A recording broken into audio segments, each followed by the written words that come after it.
The Big Valley, 1965 to 1969, was a hit TV series that captured the hearts of audiences with its gripping stories and talented cast. Yet, behind the camera, the stars' lives took unexpected turns, with some facing tragic accidents and struggles that forever changed their paths. Fast forward to 2025, and fans are left wondering, where are these beloved actors now? What became of their dreams, challenges, and triumphs after the limelight faded? Join us on a journey to uncover the untold stories of resilience and transformation from the cast of this iconic show.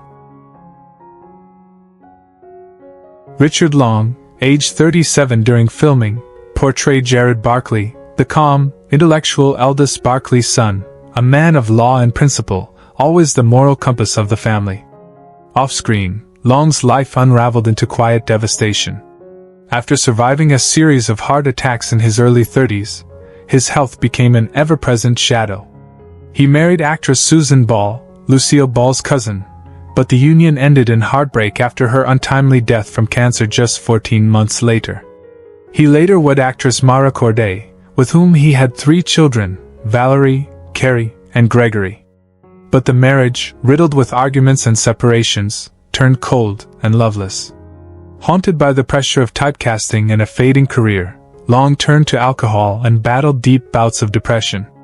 He was often estranged from his children in his final years, only reconnecting shortly before his death.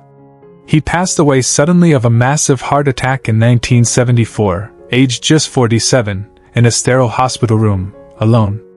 His estate was valued at roughly $500,000, with most of it going to settle debts and legal matters, his legacy eclipsed by silent grief.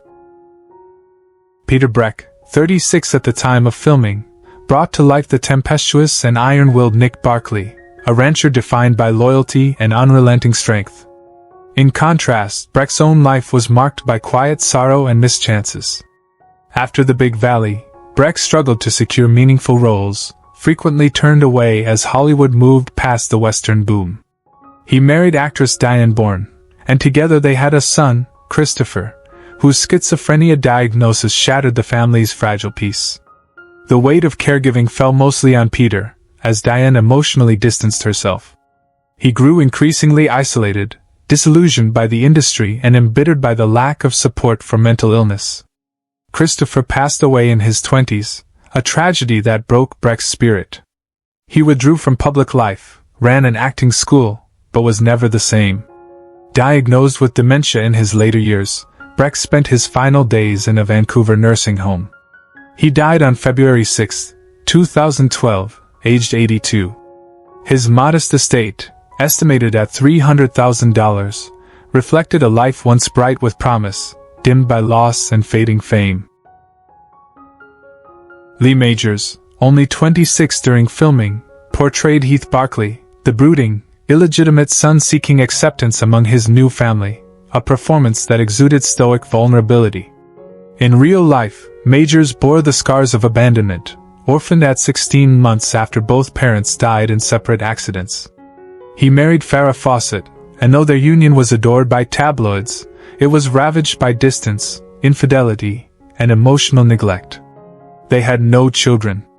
He later married actress Faith Majors, but remained haunted by past failures. Majors fathered 4 children in total, including Lee Jr., though relationships with them were often strained and inconsistent. After The Big Valley, Majors found fleeting stardom in The $6 Million Man, yet his career never fully recovered from typecasting and missed film opportunities. He battled chronic health issues, including multiple surgeries, and long stretches of loneliness following his split with Fawcett. Now 85, Majors lives quietly in Texas, distanced from the spotlight.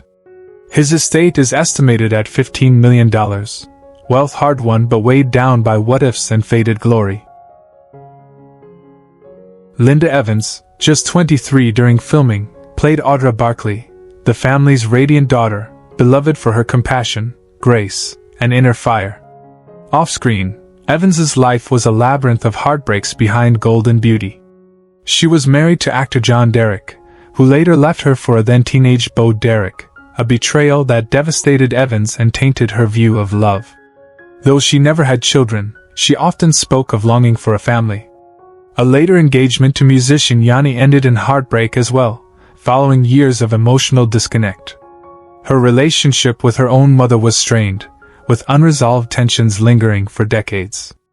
After Dynasty brought her fame, Evans disappeared from the screen, disillusioned with the superficiality of fame.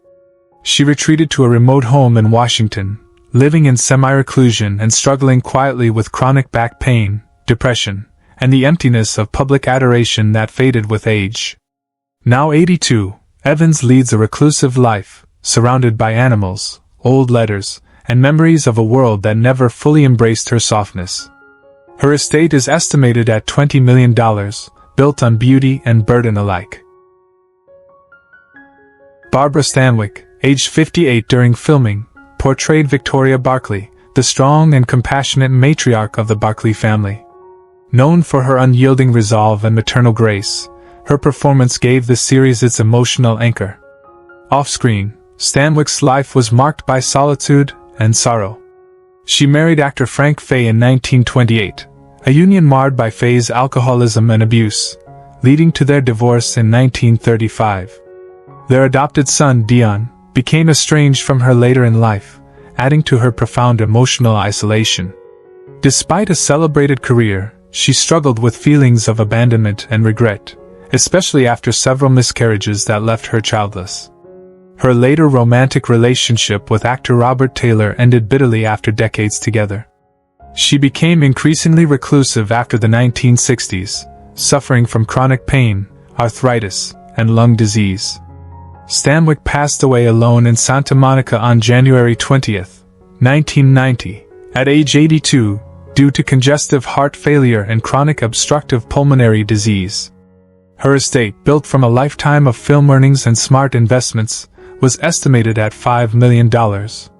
Much of it went to charity, as she left little behind in the way of close family ties. Douglas Kennedy, 50 at the time of filming, played Sheriff Fred Madden, a steadfast and reliable lawman whose quiet strength provided a moral compass for the turbulent world of the Big Valley. Off-camera, however, Kennedy's life bore a more tragic narrative. Married to Isabel Russell, their union remained distant, overshadowed by Kennedy's alcoholism and long absences due to touring with theatrical productions. They had one son, Douglas Jr., who later battled depression and addiction, struggles that further distanced father and son. Kennedy's career waned in the late 60s, relegating him to forgettable B-movies and commercials. Chronic back pain and a long-hidden morphine addiction made his final years unbearable.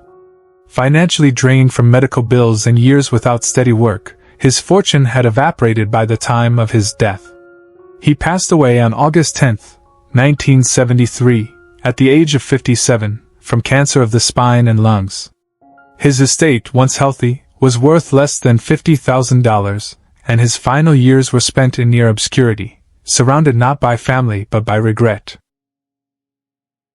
Harlan Ward, aged 48 during filming, brought Dr. Marer, the town's kind and dedicated physician, to life with calm wisdom and quiet dignity.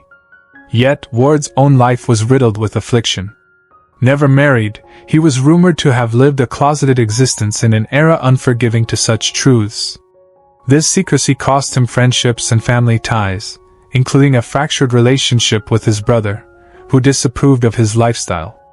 Though he acted consistently throughout the 50s and 60s, Ward remained typecast and never broke into leading roles, a professional frustration he carried until his death. He developed chronic depression in the 70s, worsened by hearing loss and loneliness. Diagnosed with liver disease in his early 60s, he died quietly in Los Angeles on March 13, 1980, at age 62. He left no will and no surviving heirs.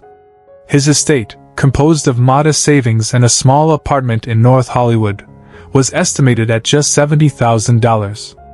A gentle soul, Ward died with little fanfare, forgotten by the industry he once served with grace.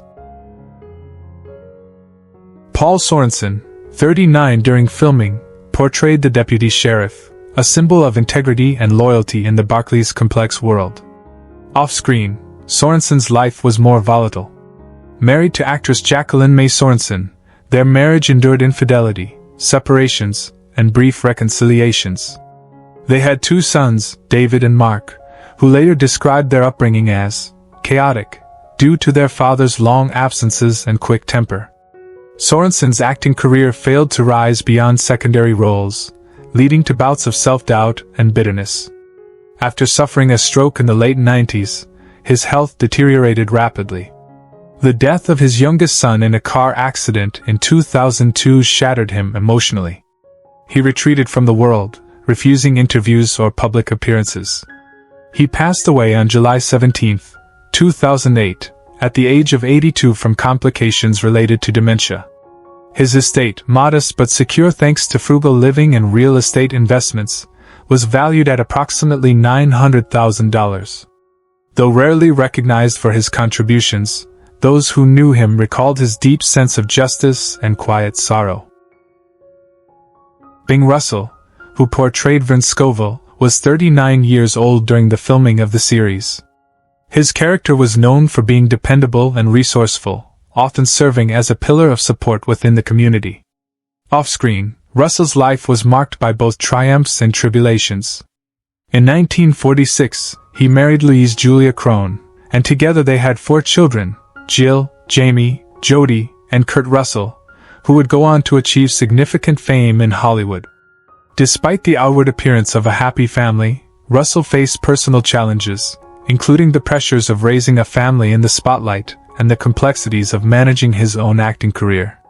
He passed away on April 8, 2003, at the age of 76 due to complications from cancer. At the time of his death, his estate was estimated to be valued at $1.5 million. Mark Tapscott, 41 at the time of filming, played the bartender, a friendly and observant figure in the community. Despite his amiable on-screen persona, Tapscott's personal life was fraught with challenges. He experienced a tumultuous marriage that eventually ended in divorce, leaving him estranged from his 2 children. His career saw a decline after the series ended, leading to financial hardships and a struggle with alcoholism. By the late 1980s, he was living in a modest rental apartment in North Hollywood, relying on sporadic commercial gigs and small theater productions to stay afloat. Tapscott passed away on September 10, 1993, at the age of 68, due to liver failure. At the time of his death, his estate was minimal, estimated at under $15,000, reflecting the financial and emotional difficulties that shadowed his later years. Forgotten by many, remembered by few, his story became a silent echo of the fleeting nature of fame. Joe Higgins, aged 40 during filming, brought Sheriff Madden, a firm yet fair lawman, to life with quiet authority and charm. Off-screen, Higgins' life wavered between professional steadiness and personal strain. He was married to Jackie Higgins, with whom he had 3 children, but the persistent demands of his career, long days on set and frequent travel, often pulled him away from the comfort of home.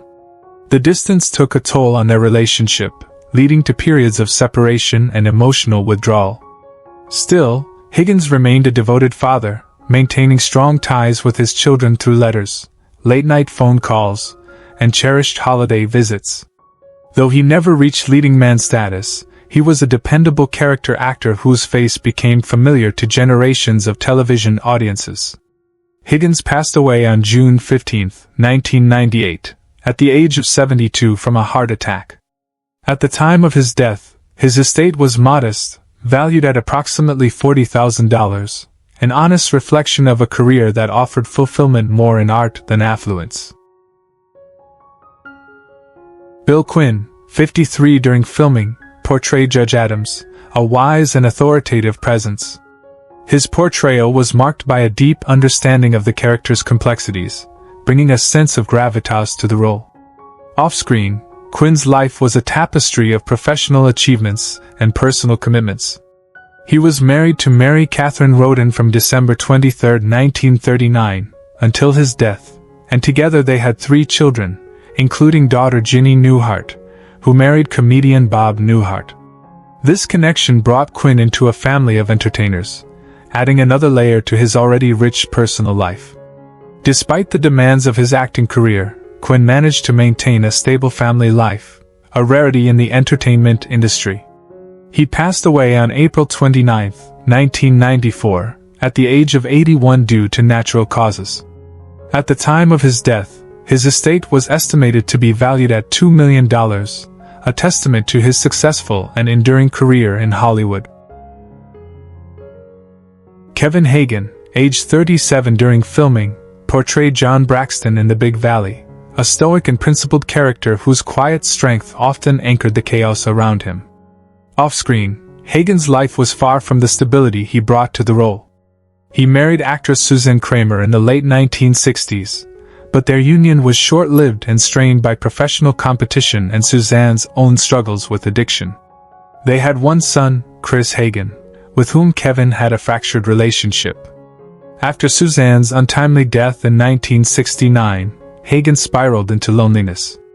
His post-Big Valley career was filled with minor guest appearances and theater roles, but nothing recaptured the fame he once enjoyed. He struggled with depression, especially after being diagnosed with esophageal cancer in the early 2000s. Hagen also endured financial hardship, filing for bankruptcy in 1992 following a failed real estate investment. Estranged from his family and living in a modest Oregon home, he spent his last years in near-total seclusion. He passed away on July 9, 2005, at the age of 77. His estate, diminished by medical expenses and poor financial decisions, was estimated at just $150,000 at the time of his death. Richard O'Brien, 23 at the time of filming, brought dynamic energy to his various roles in The Big Valley, often portraying rugged cowhands and ambitious townsfolk with an effortless charm. His early promise suggested a bright future, but his career slowly drifted into obscurity after the Western genre lost its appeal. Richard married his college sweetheart, Dana Collins, in 1967.